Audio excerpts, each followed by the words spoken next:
Okay. When I was 9 years old, I met a high school chemistry teacher, Mr. White, who had been diagnosed with stage 3 lung cancer. He couldn't afford the treatment on his salary, so he decided to turn to selling meth to pay for his hospital bills. To be clear, Mr. White doesn't teach at FHS. He was actually on a TV show called Breaking Bad. But this doesn't change the fact that he taught me something very important about our healthcare system. And this is that in America, we had a popular TV show about a man who has to turn to selling industrial quantities of meth to pay for his hospital bills. This show obviously isn't real, but it does reflect statistics on healthcare spending in the US. This is a real graph, and as you can see, the US stands alone from other developed countries in terms of healthcare spending versus life expectancy. So while we spend more on healthcare than many other countries, we still have around the same life expectancy.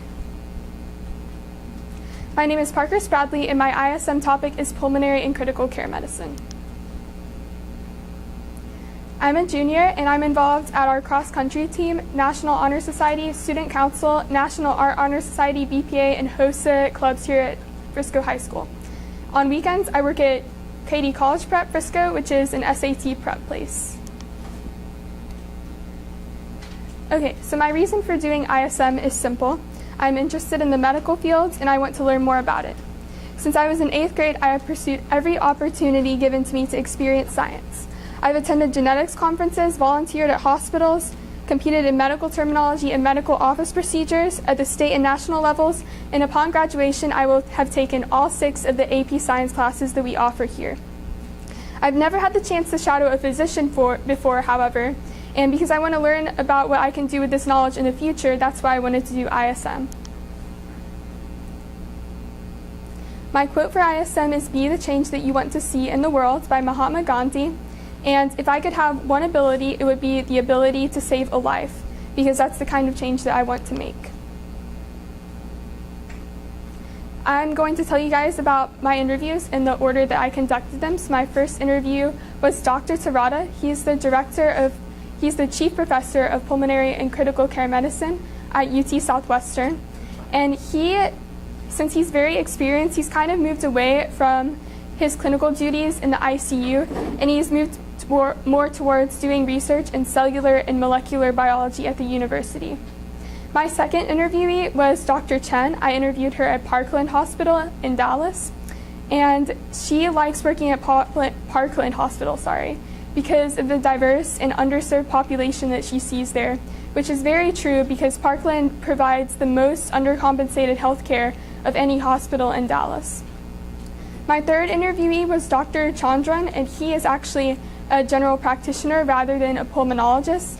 I wanted to interview a general practitioner because before you become a pulmonologist, you first need to become board certified in internal medicine. And he actually recommended becoming more specialized and moving beyond a general practitioner and pursuing a fellowship so that you can go into a specialty, because he believes that primary care physicians are undercompensated for the amount of work that they do. After that, I interviewed Dr. Leveno, who is the director of the Medical Intensive Care Unit at Parkland Hospital. And that interview was very important because it introduced me to the problem of ICU delirium, which I investigated from my original work. The interview after that was Dr. Finklia. He's another pulmonologist who works in the clinical parts of UT Southwestern. And he told me that he actually became interested in pursuing medicine because of his own ICU experience. After I conducted these interviews, I hadn't yet found a mentor, so I decided to conduct a phone interview with a contact that Dr. Leveno had recommended to me, who was Dr. Prince. And she works at the Baylor Scott & White Hospital in Temple. So I hadn't expected for her to become my mentor because she lives so far away, which is why I conducted my interview over the phone.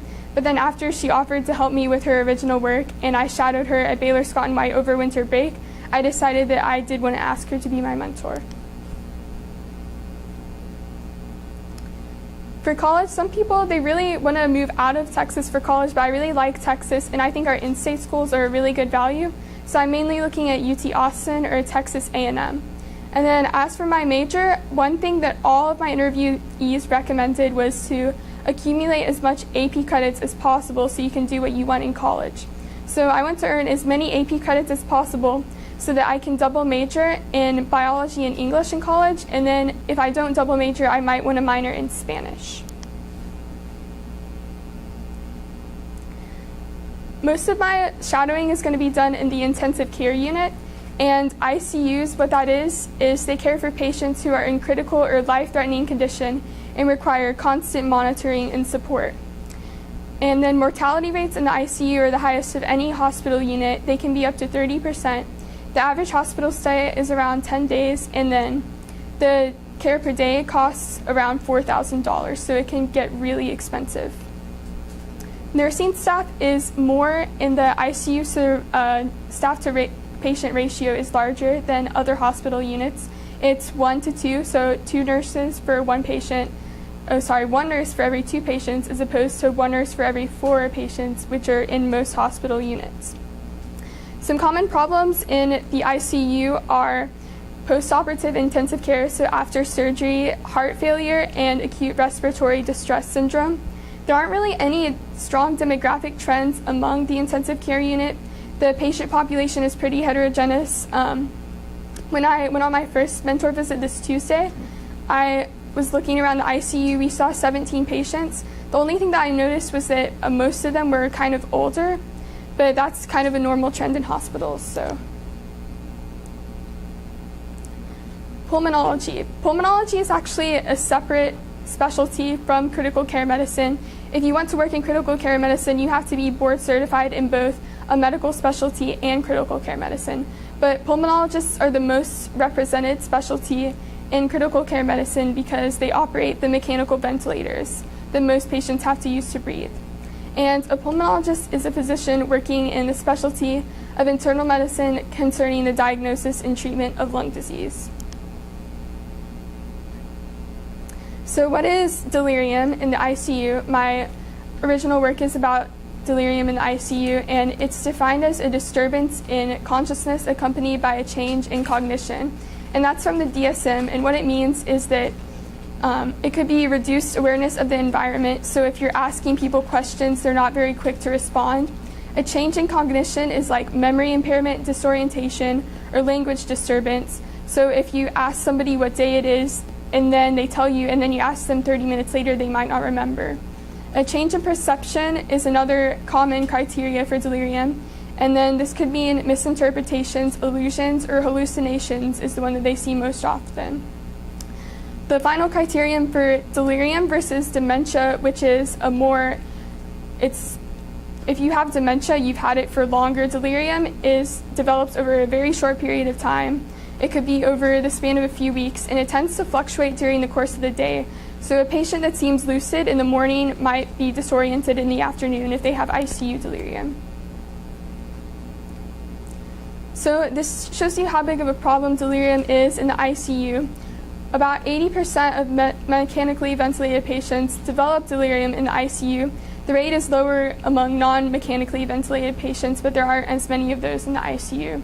And the mortality rate for patients who suffer from ICU delirium is slightly higher than the average, which was 30%. It's about 34% for them.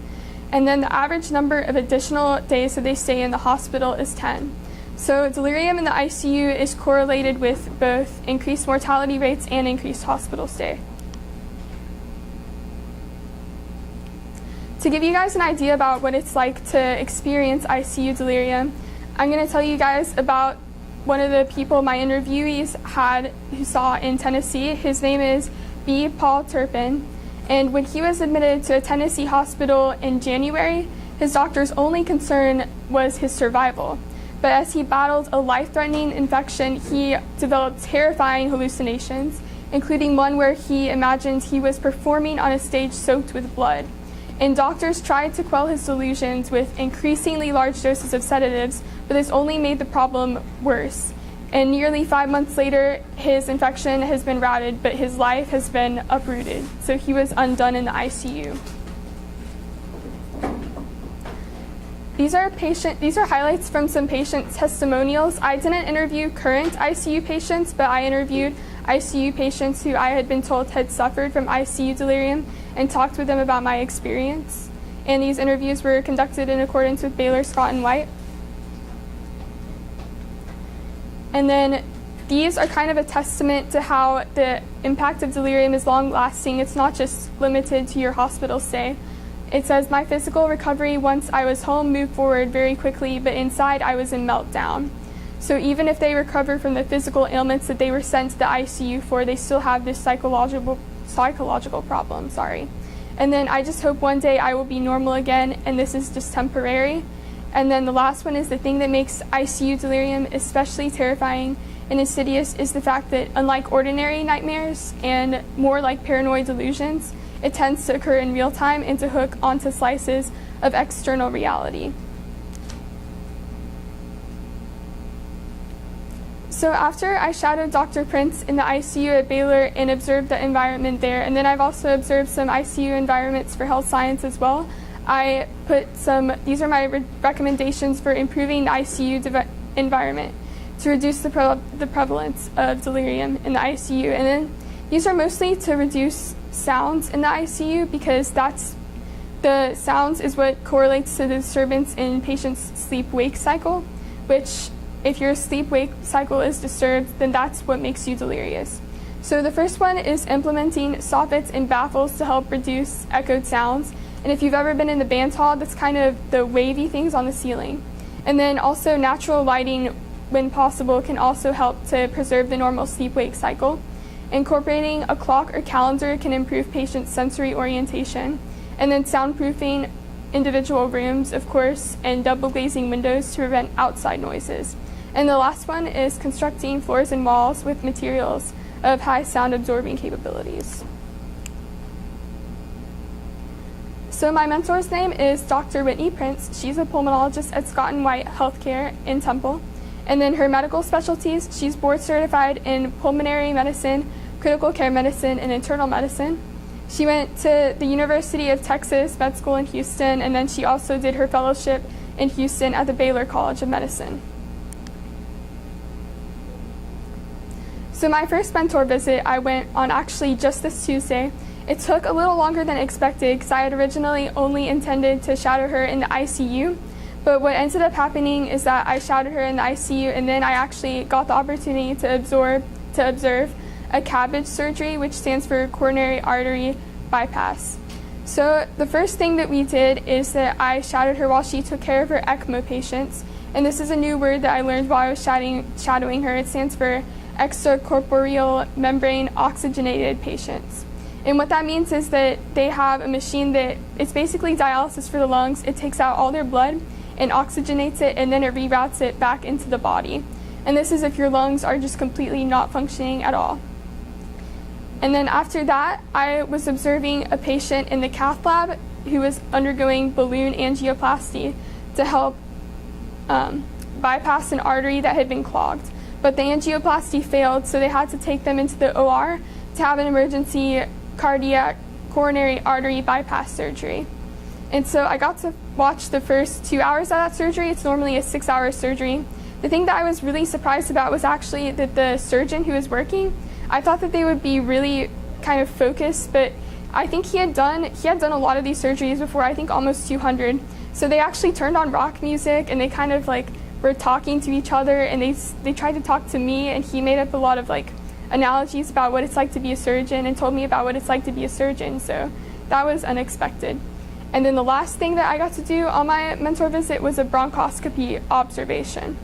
So I got to bronchoscopy is the visual examination of the bronchial tubes in the lungs. So I got to watch her push the camera down someone's throat and take a look around in there. I've definitely learned a lot through my experience in ISM so far, so thanks for listening.